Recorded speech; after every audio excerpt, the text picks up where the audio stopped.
So, introductions. So my name is Maria Sonnen. I'm a judge for this 10-minute.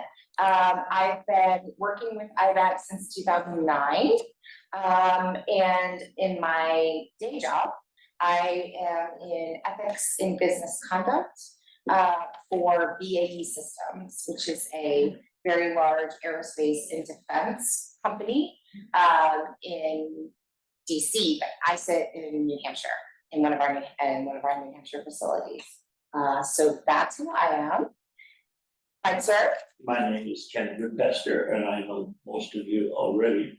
And I'm an emeritus professor at the University of St. Thomas in Minnesota.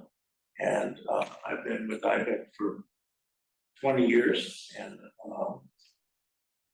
I will be Maria's assistant judge. And we will give you some feedback at the end of your 10-minute presentations. Okay, so this is what we're going to do in terms of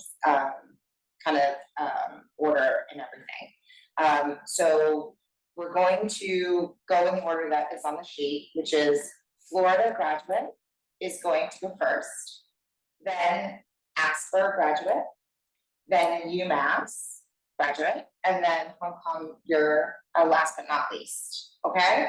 So what we're gonna have you do is come up, whoever's on your team that's presenting, come up here, present, and then sit down. And then we'll give all the feedback at the end. Does that make sense? You want me to keep the time? Oh, that would be fun. Whatever. That would be nice if you would. I'll be the You'll be the timekeeper. timekeeper. Hey, Jim, how are you? This is a standing room only. No, but you can grab a chair from the next room Okay. and come back. Okay, I'll be right back. Okay, thanks, Jim. Sorry to interrupt. No, you're no worries, no worries. Okay, so that's what we're gonna do. Okay, excellent. So now I have to read something for you all. Okay, 10-minute presentations. So you have 10 minutes, obviously. You have been called back by the company that you gave your full presentation to for a second visit.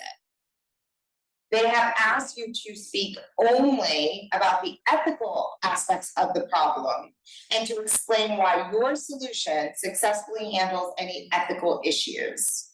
You will have 10 minutes. There will be no Q&A. Like, we're not gonna pretend to be the board again. You may not use any slides or videos.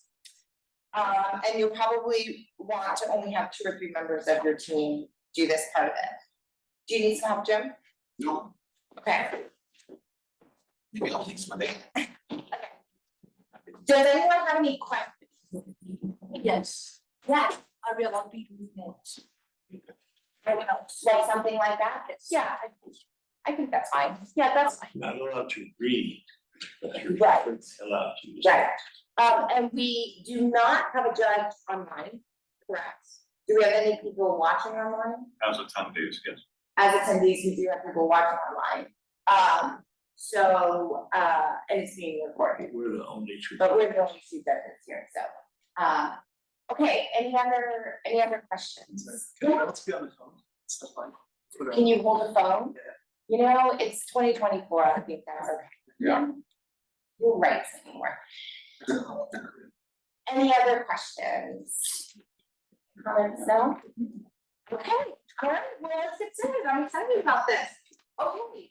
Well, yes, sir, sorry. I'm just going to quickly throw out there, Please. to be on camera, please stand in front of the slideshow. If you're in front of it, then you're on camera for our online viewers. Do you want to get rid of the last Dishman, but like just maybe I walk or something? Do you have a slide like that? I don't think, We can't, okay. Oh, right. if we can, I'll find out. You can also do it in post-production. Excellent. Okay. Laying down the screen. I'll try. I'll figure it out. Okay, all right, let's put less. His name will go down. Okay. All right. All right, I just.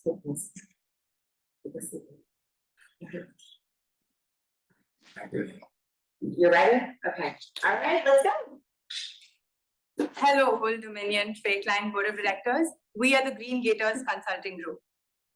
Starting with me, I'm Ananya Vidala.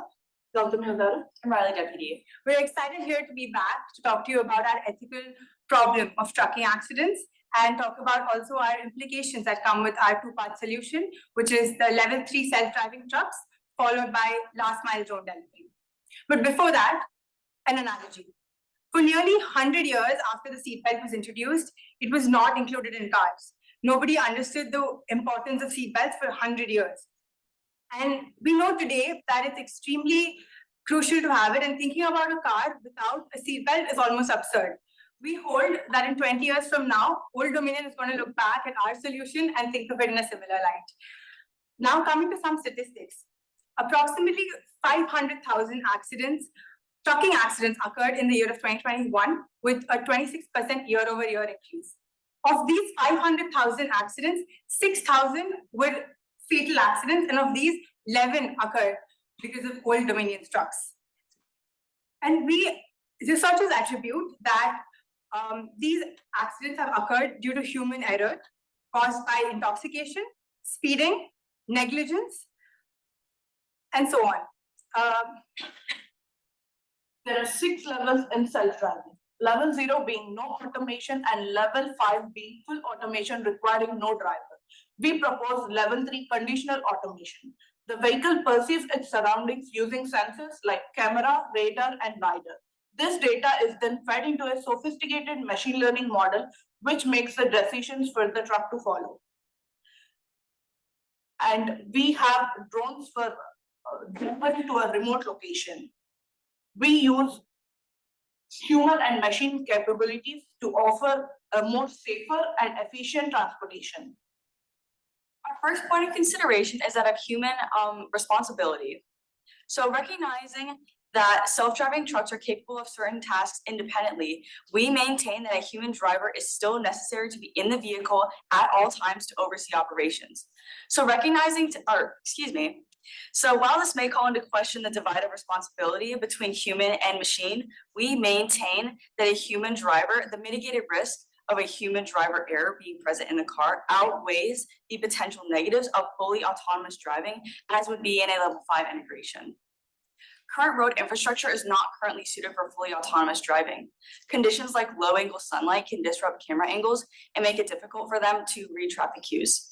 And in conditions like fog or snow, light can be scattered and lasers are not able to pick up necessary visual information.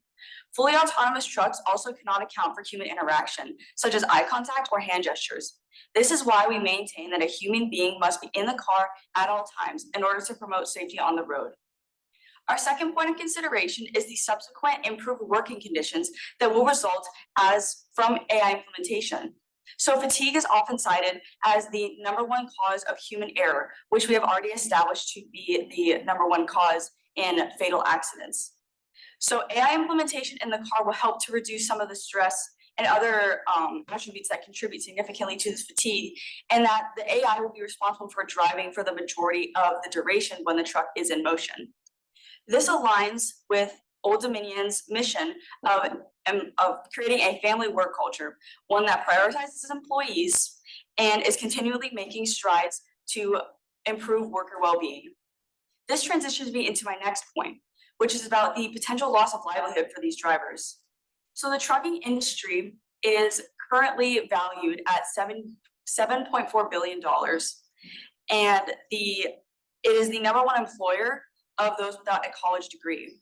It currently employs 8 million people, which makes up 6% of the entire job force in the United States.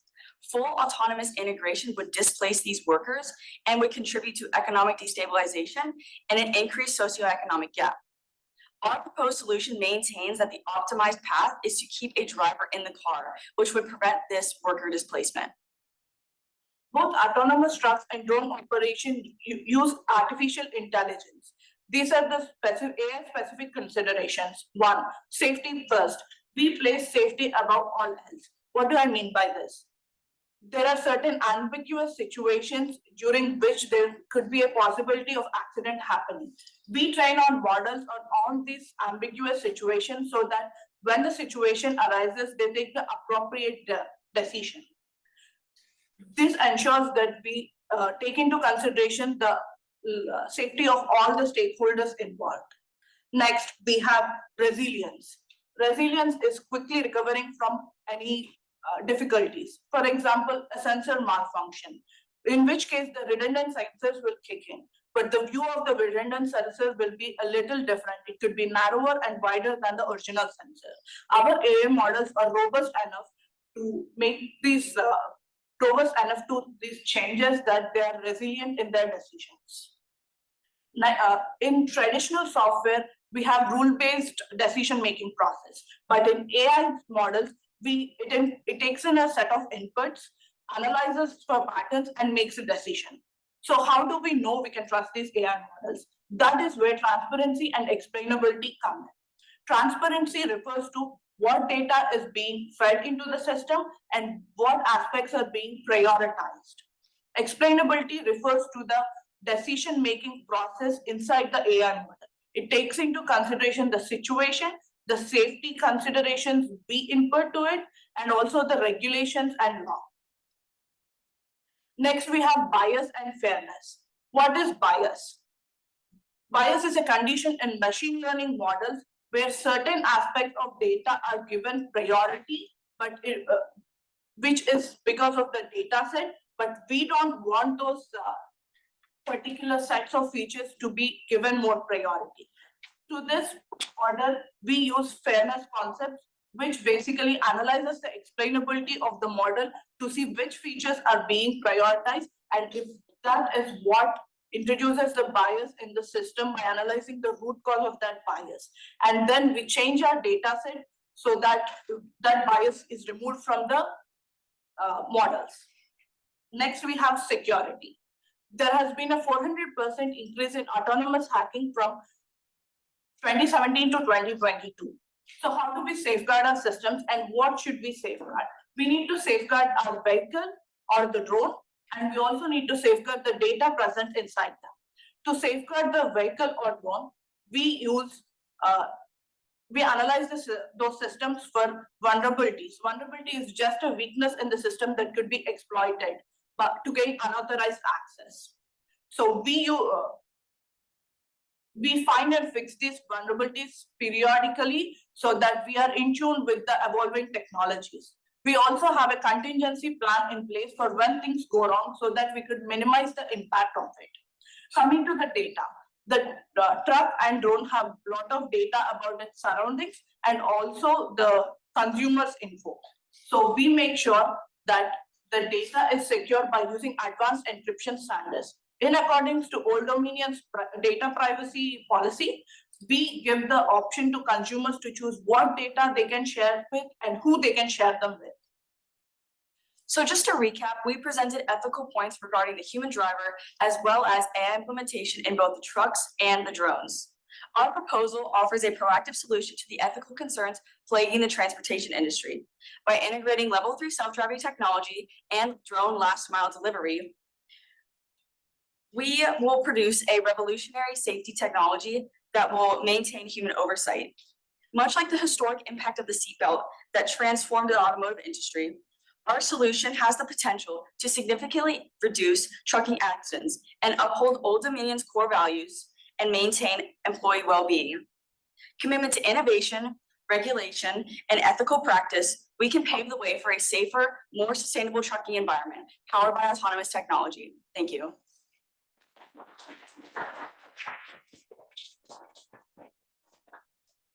$58 seconds to spare. All right, so next we have Jack Hayes and Asper.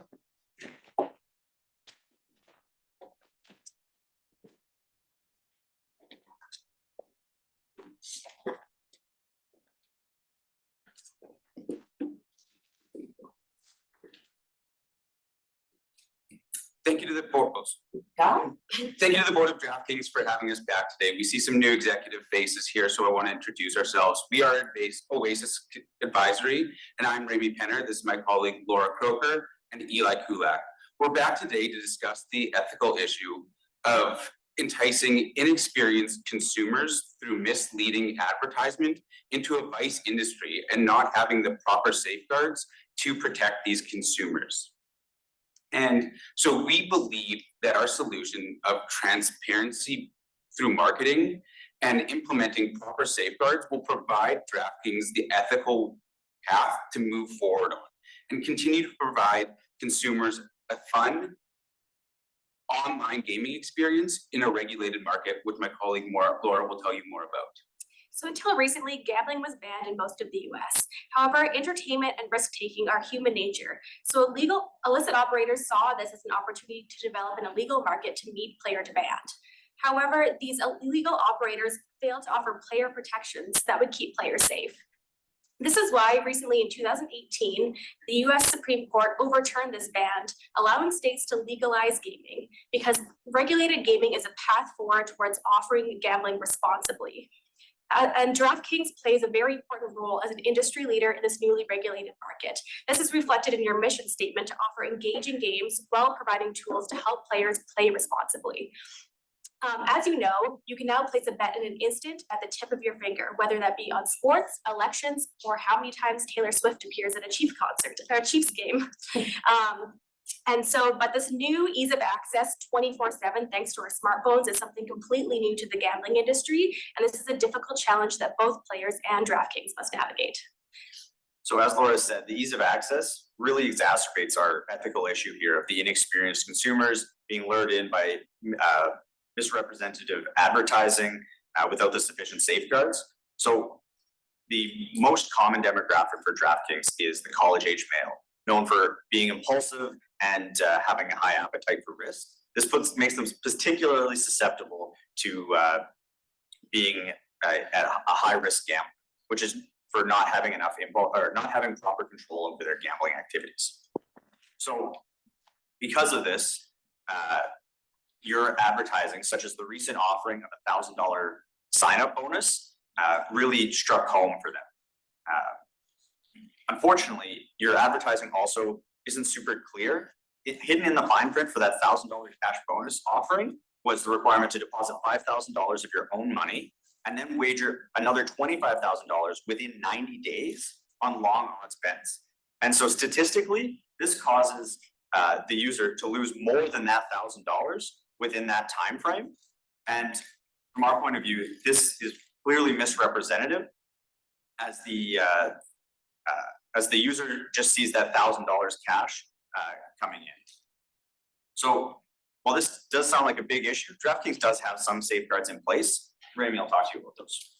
Yes, so while DraftKings is a reputation leader within the industry, they do provide safeguards to the word of the law. However, the safeguards such as timeouts for wagers and time spent on the app, as well as self-exclusion, these are insufficient for hundreds of thousands of your at-risk consumers.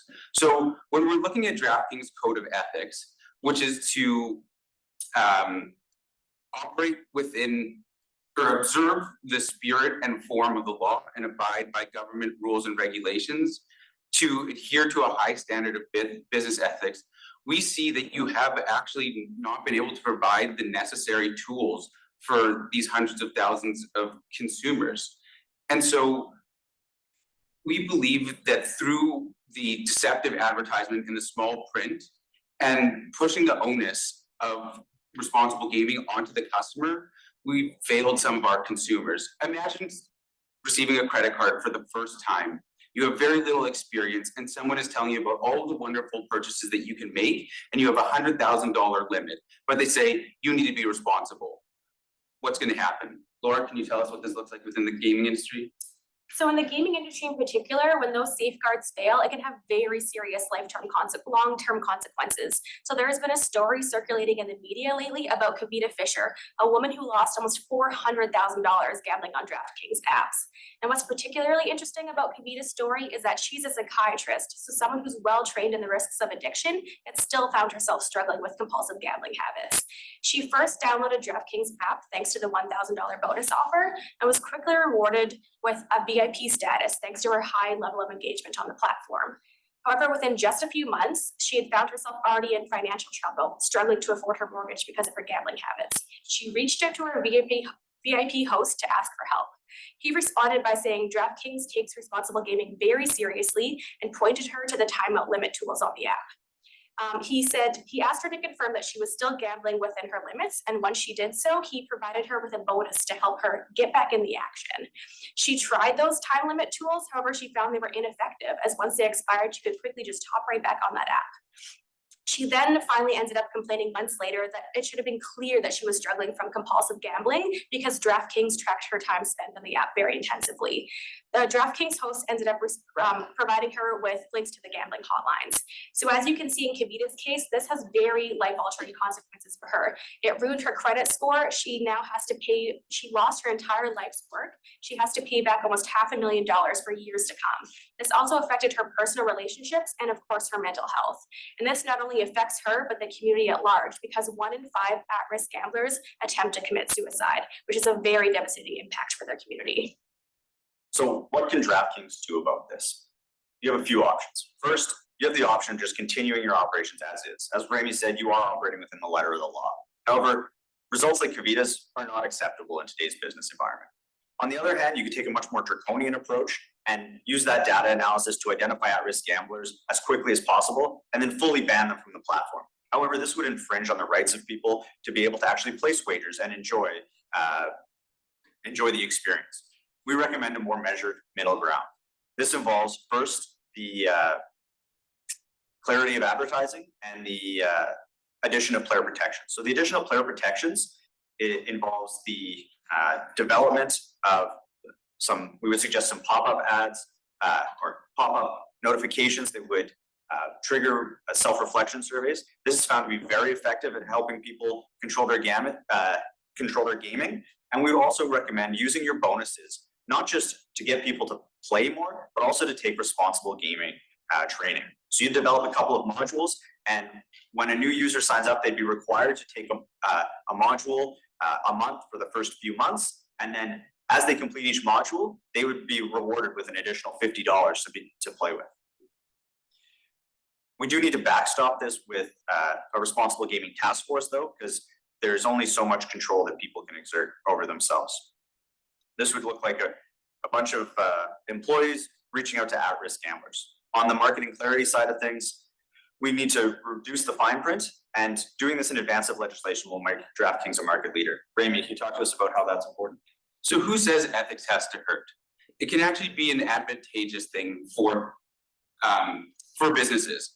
And so looking at this, 76% of consumers have an affinity to companies that operate ethically.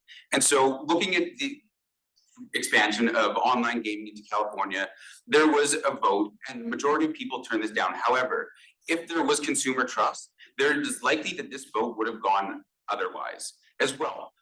The female demographic primarily looks for companies that operate ethically, and with the expansion of female sports, this is another opportunity for growth.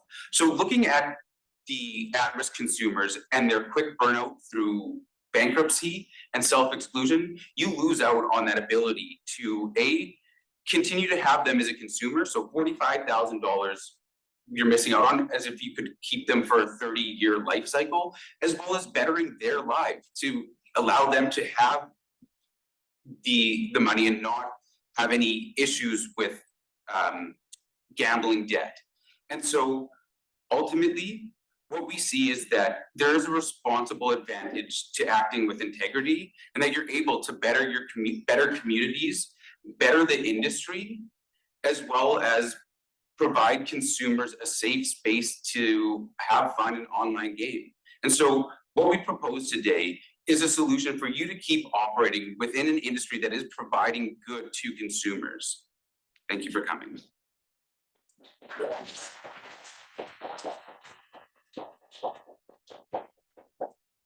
Next one. Well, second. Okay, so now we have UMass graduate and AIBECC. I'll just ask. Work.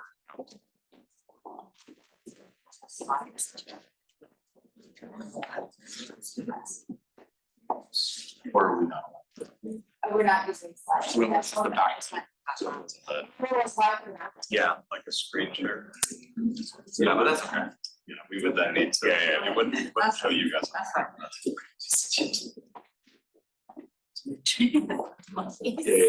That's, yeah. Great. We'll have to go my face. Oh, is it too bright? It was just like directly in my eyes. If you want to stand off to the side, I can, It's not. And then we can change, yeah. so if you want to be off, like over on that side of it, it's on your eyes, I can make it. So go to that side. Yeah, we're set right here. It won't be in your eyes if you're here. Right here. Thank you. Sorry.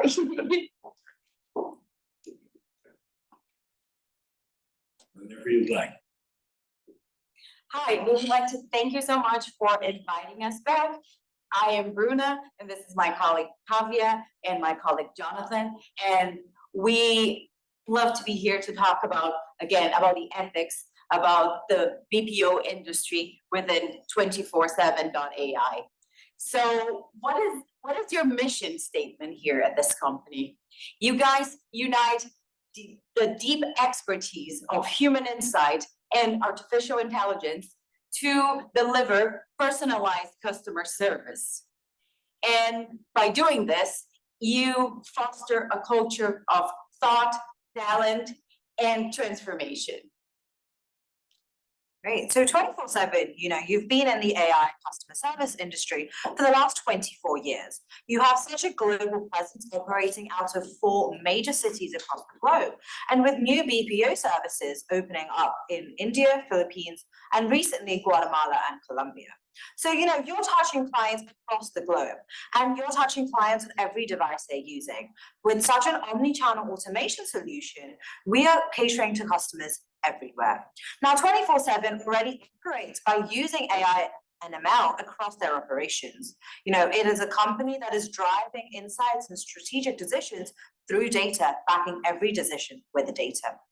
And what we want to see is the name AI being moved into your BPO services as well. How do we fully incorporate and integrate AI into your new BPO services, making sure that the values of the company are intact? So we want to make sure that your values of 24/7 that you have fostered over the last 24 years are there in terms of respect, transparency, ownership, and teamwork are all there in this new revolution.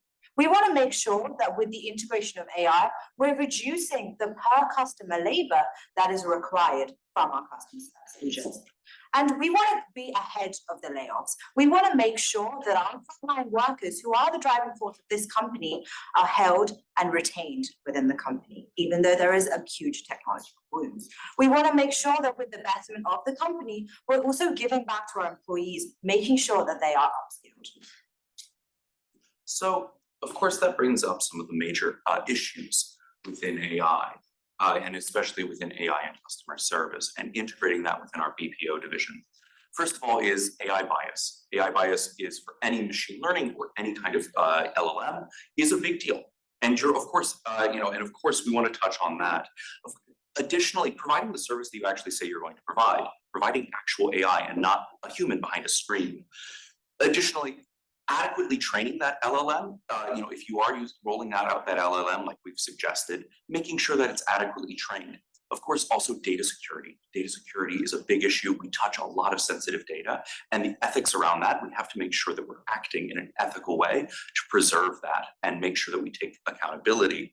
And finally, of course, the loss of human jobs is very real and a very real threat. Our industry is growing slower, of course. And so we need to be aware of how to get ahead of that.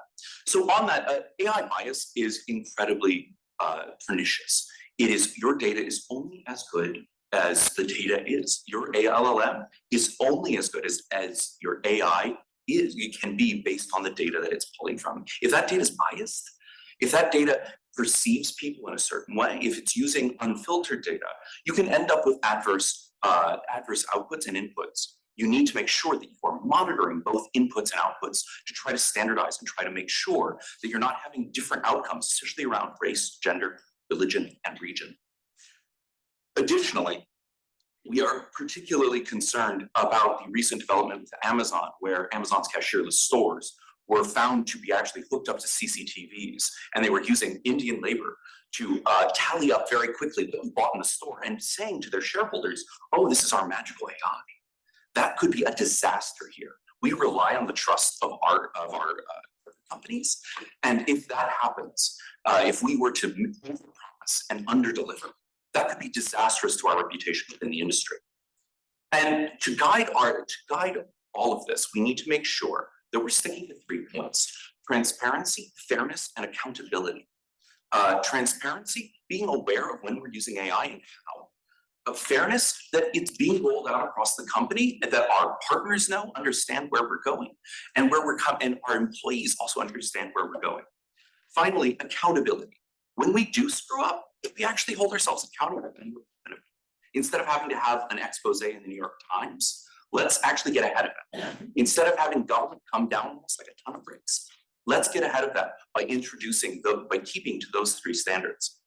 And speaking of getting ahead of things, it's really important to talk about the loss of jobs, like Jonathan was talking about, because in 2018, the industry of business outsourcing lost something around 40% of jobs. We are not expecting this to be the impact this time. However, we know that there will be some reskilling and retraining needed if we want to retain the workforce that we already have.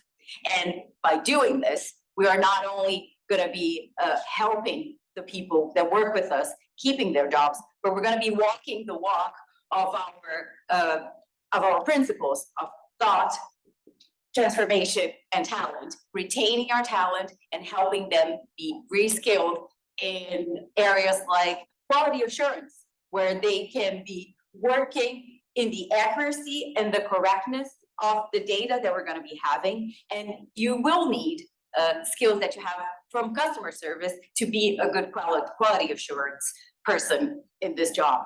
And we also want to highlight that the cost of this is minimal compared to the benefits that it can bring, because we expect the trainings to cost something around $50,000 per person. So it's not a huge cost compared to what the company is going to gain from it. Now, I want to bring your attention to Anita. Anita has been with the 24/7 organization for over 3 years now, and she joined the company straight out of school with no formal education. Now, Anita works 3 different shifts because there is a huge labor demand with the company. The company is growing, and so we are increasing the number of shifts and hours that our employees are working. Now, interestingly, Anita only caters to around 50 calls per shift, and there are only 5 to 6 very important questions that she's answering. And because of this, it's a very donkey job, right? The job is very redundant, and she goes home feeling not satisfied with her job. And the sole reason that we've identified that Anita is with the company is because she is the breadwinner of our family. Now, proposing the integration of AI into the BPO services, we don't just want it to be a one-size-fits-all model. We want the model to grow like our LLMs. We want to foster a culture of continuous improvement. We want to continue identifying these projects and needs within the company and make sure that there is an actionable plan. And this actionable plan will revolve around the 3 principles that we've highlighted in terms of accountability, fairness, and transparency. Now, we don't just want to stop there. What 24/7 needs to do is make sure that this project or these plans are executed and make sure that they are adapted and reviewed based on the outcomes. Again, holding us accountable whenever things don't go our way. So what does this actually mean for our frontline workers like Anita? Now, this means that with the automation that AI is going to be able to provide, she's going to be able to just do 1 shift. And the reason being is she is now able to do over 100 calls per shift. With the automation, she is able to answer to these very mundane questions in just 5 to 10 seconds. which frees up more time, which means we want to go back to upskilling our employees, making sure that they're ready for the next wave of data assurance and data security. It also means that she goes back home feeling satisfied that she's helped over 100 customers across the globe. What does this mean for her family? That mom's home before dinner, right? She's happy and she's coming home. Now, what we want to see for 24/7.ai is a real emphasis on AI. We want to integrate AI into our BPO services, just like you use data across your operations. We want to make sure that 24/7.ai is in the New York Times, but all for the right reasons. We want to make sure that you are riding the wave of AI and the future waves to come, making sure that all our employees are retained, and with the betterment of the company, the employees are also advancing in their careers. Thank you.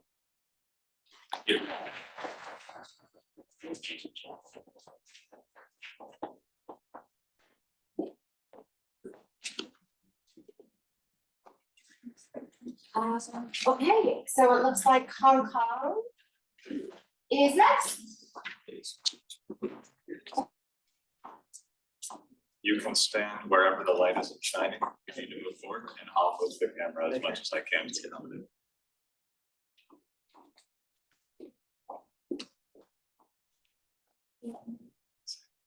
So we will begin. Good morning, everyone. I'm Vincent Chan. This is my colleague Sophia Wang, and this is my colleague Denise Ho, and we represent the Harborview Consultants.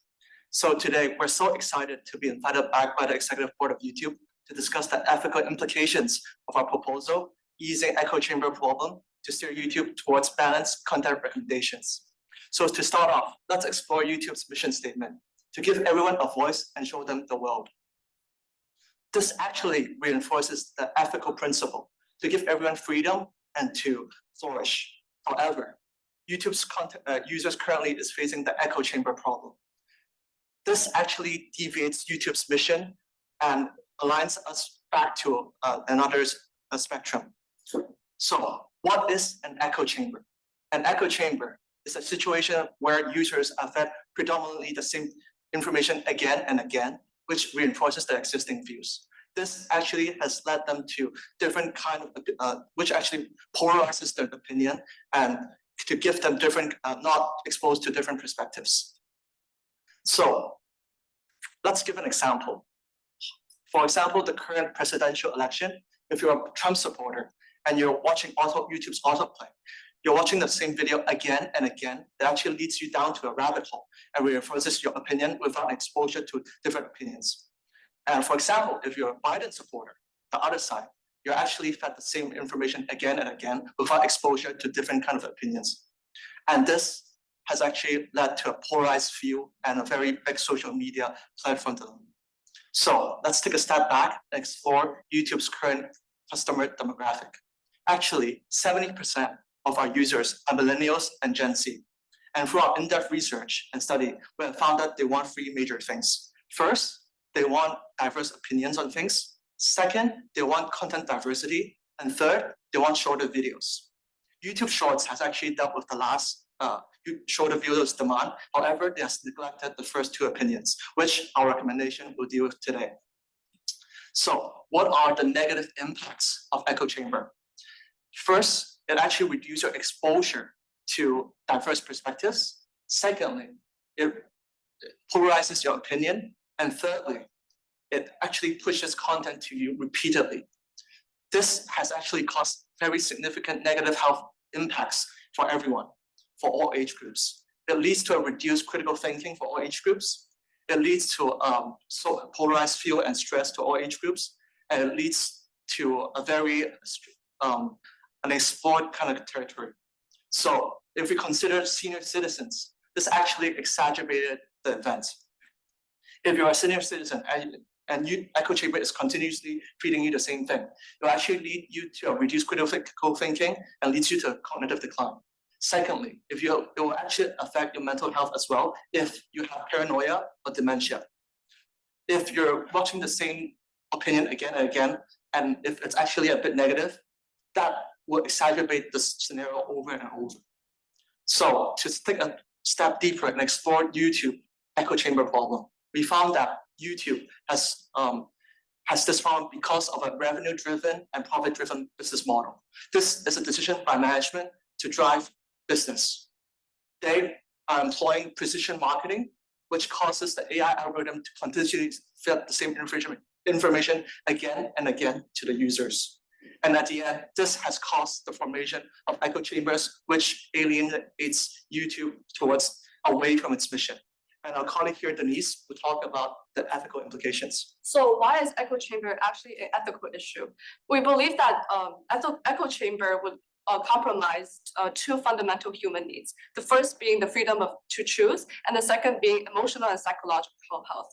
It also brings us to a question, right versus right dilemma, when both are right, but one is steering more towards ethical. So one is that YouTube may still prioritize user growth driving and increasing advertiser revenue by feeding the same content repetitively to foster an echo chamber effect. And the other one being YouTube may broaden the horizon of content offerings, but reducing the social polarization and echo chamber effect. Our recommendation points towards the latter, that the latter one is more right, but having more ethical standpoint. So today, what the main question of the day is that how can YouTube evolve its platform to counteract the formation of echo chamber effect while sustaining its leading social media platform player position? So we will propose two main solutions. The first one being pushing a innovation of launching a new YouTube feature called the YouTube Blend, which I will talk about later. And the second one being re-embracing the YouTube's core values and culture, which will be introduced by my colleague Sophia later. So the first one we'll be launching this very exciting and new feature called YouTube Blend, which is a personalized content diverse bar for every user on every video and main page of YouTube content that ranges from 0% to 100%. 0% meaning content similar and 100% meaning content diverse, that you can drag and blend your content and it will change the correlation level of your next videos. So this objective is to diversify more contents, to explore more voices and reach more audiences. For example, I've been watching this Michael Jordan video and I'm into basketball. And originally, it will keep on feeding me the same Michael Jordan basketball videos without me touching anything for auto-play. But now, if I choose my content diverse to 25%, it will feed me past basketball, but with other genres, such as it will feed me women basketball, basketball in Japan, or basketball history that I originally have to search on the bar by myself. We will also incorporate generative AI into this solution that it will constantly learn and update users' preferences when they react with the content diverse bar, and also it will generate a personalized monthly report for every user that it will tell you what you have been watching and raise awareness for users that the content diversity they've been watching. As we defined before, the root cause for the ethical issue stemming from the echo chamber is a company culture. So today we recommend YouTube adopt three-step action called SHP to re-embrace the core value. Through these three steps, we aim to raise the company awareness towards ethical issues stemming from the echo chamber effect. Our goal for the YouTube is to build a company-wide commitment to address this ethical issue, and also to cultivate a more diverse and inclusive content ecosystem on the YouTube platform. Based on the last meeting, you want some feedback about detail about the ethical commitment. Today we are going to go detail about that. So the S stands for, first is S stands for set up inner ethical committee. To prioritize the ethical consideration, we highly recommend YouTube to involve diverse stakeholders, such as the relationship manager of the viewers, the relationship manager of the content creator, and also the head of the law department. We also recommend YouTube to integrate one of the committee member into the board member. In this way, YouTube can ensure that their decision making is in line with their ethical principle. Second, the primary role of the ethical committee is to establish guidelines which will serve as a framework for all the employee when they making the decision. And then to increase the accountability and the transparency, we will recommend YouTube to conduct the monthly active review to ensure that all company is in line with ethical principles. So the second is H. It stands for hold up a monthly management level workshop. This workshop will involve executives and also the head of the department to review the feedbacks from the customers and explore the potential solution to solve this problem and to meet their need. The goal of this workshop is to help management to remind that put the customer need as a priority when they're making the decision. And last, P stands for promote core values, which means that promote core value at public affairs to remind all the employee that what is the mission of the YouTube. In terms of the timeline, we highly recommend that to initiate pilot tests right before the whole project launching. This will mitigate risk and also can constantly provide feedback from the customers. So to conclude, our main problem, echo chamber effects. Our proposal has dealt with by introducing YouTube Blend, the content diverse bar, the monthly content report, and the YouTube Blend ads. This impact our solution has a big impact on promoting intellectual openness and for diverse content offerings to all. Second, the problem is YouTube's deviation from its original mission.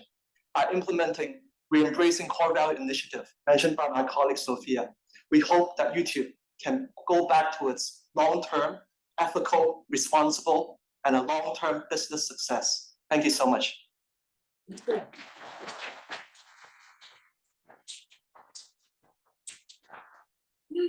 good job, everybody, right? That's probably the hardest one, right? Because you don't have like the slides and then the 90 seconds just goes by and blink. But this is the 10-minute is a really, really hard one to take all your content and like try and condense it in 10 minutes and focus on the ethics. So, well, job well done by everyone. Did you have some feedback that you wanted to provide? Sure, and I'm sure you do. Yeah. Nice job. This is a really difficult thing to do because you have 25-minute load of information and you can't assume in the 10-minute that your judges know all of that stuff. In a couple cases, you know that I knew some of that stuff, but I have to block that out and just concentrate on the 10 minutes. And sometimes that's very hard to do. Anyway, Florida, on the trucking accidents and your solution to that, your presentation, apart from your content, was a bit wooden. It was a little bit less engaging with the audience. It was a little bit like automatons, and that's because you were nervous, and it was because you were trying to make sure you remembered what it was that you had to say, and that's perfectly understandable. But that was a slight defect in your presentation. It wasn't about your content. It was a very sophisticated solution that you were offering. I love the analogy with seatbelts. The idea that what you were really offering here were AI seatbelts for the trucking industry. I think that was brilliant. And I think the safety first idea was something very powerful, and that you needed to emphasize that this meant safety for all the stakeholders. Nice job. Manitoba graduate team. Eye contact for at least one of your presenters was a problem, but for the other two, it was not a problem. I liked your idea of doing nothing versus draconian measures. That helps the audience to see there's a spectrum of still solutions, and that you were trying to find a golden mean, in Aristotle's terms, to find a midpoint of some sort. It was good to have a human example, and to make it real, to make it human from an ethical point of view. The credit card analogy works. It was persuasive to me that DraftKings was trying to take its industry in an ethical direction, and that you were honestly trying to avoid the vulnerability, taking advantage of the vulnerability of this target audience that was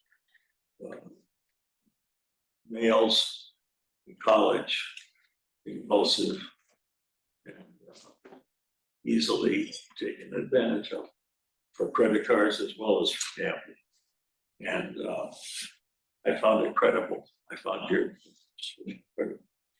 UMass grad too, your BPO presentation I thought was very good, except the problem I had at the front end was I didn't know what BPO meant. I was just swimming. I think you needed to define it right out of the box. Now I had the advantage of having heard your 25-minute presentation, so I did know what BPO meant. But as the judge for the 10-minute, I had no clue, and it was important to me to know that. You talked about Anita at the end, gave it a human face. I think you should have talked about Anita right out of the box, and that would have helped me know what BPO meant. And so you would have had two birds with one stone there. You would have humanized the presentation, and you would have defined BPO in the same process. But you were using acronyms like BPO and LLM, which were defined in your 25-minute presentation, but were not clear in your 10-minute. And Hong Kong, really nice job. This echo chamber idea is very sophisticated, and I think socially powerful. And I think you picked up on a wonderful idea. At first, I wasn't sure who the audience was. I wasn't sure who I was supposed to be. But then it became clear that I was YouTube. And once that became clear, I was a happy camper. And I think some of your solutions were just very, very nice. The sliding scale was brilliant because it kept the freedom in the user's camp. It wasn't regulatory. It was you choose. But we know from lots of other sources that people want that freedom and they want to use it to get diversity. Polarization is not what people want, but it's what they're getting. And this is a way to fight for polarization. So, boy, this is a wonderful set of presentations, and I really want to thank you all. Those are my comments. Yeah, I mean, absolutely agree with everything that Ken said. I really, really liked with the first three, really having that storytelling aspect as part of it. I agree with Ken though, you're gonna be using storytelling, which is a very powerful tool because it connects with people on a very human, just giving somebody a name, just saying Anita. It absolutely connects with people on a human level. And even if you're talking to a board of directors who are all, very important business people, they're humans too. And it works with them. But I agree with Ken, come in a 10-minute right off the bat.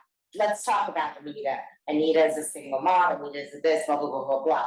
You've got that cooking, right? So just think about that moving forward. And you guys could have done storytelling too. right? You could have had an example of somebody who went down the echo chamber, rabbit hole, right? So storytelling, awesome. I think everyone did a great job, connecting, back to the company's values, mission statements, code, whatever the case may be. And that is very, very important in this 10-minute, I think, because part of what we're trying to do is making sure that you're not just talking about ethics in the abstract, but you're talking about ethics as it pertains to that company. So you company, one of your ethical values is transparency. Here's how we're linking to that. So I think you all did that, which was excellent job.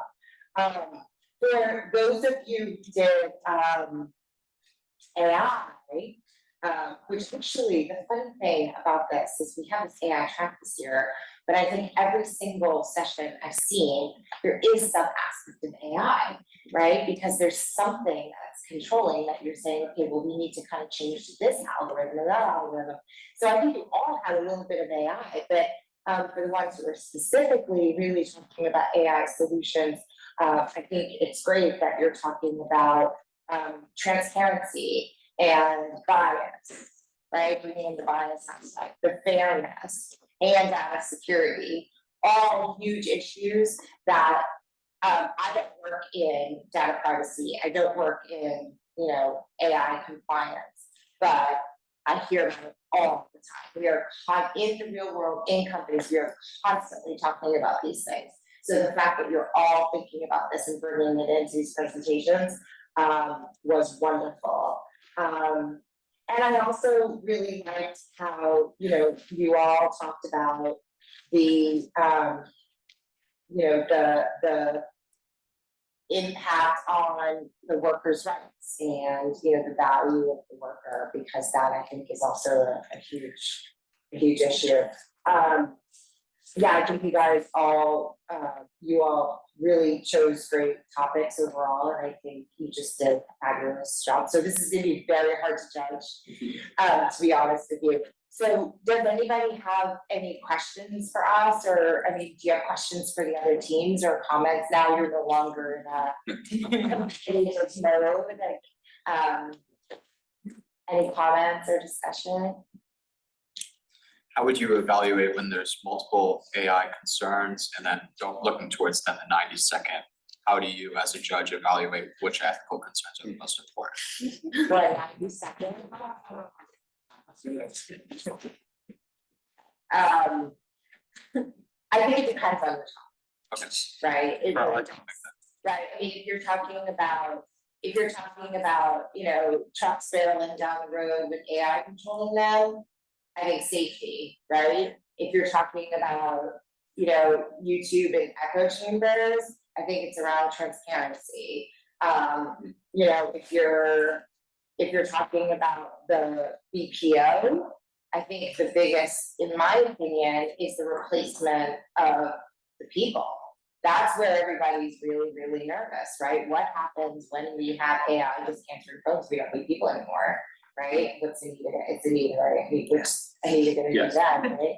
So I think it depends on what your solution, what your industry and what your solution is. So, for my industry and in defense, right, it's security, obviously, security data, but, it's also the concepts of what is war if it's being not fought by humans?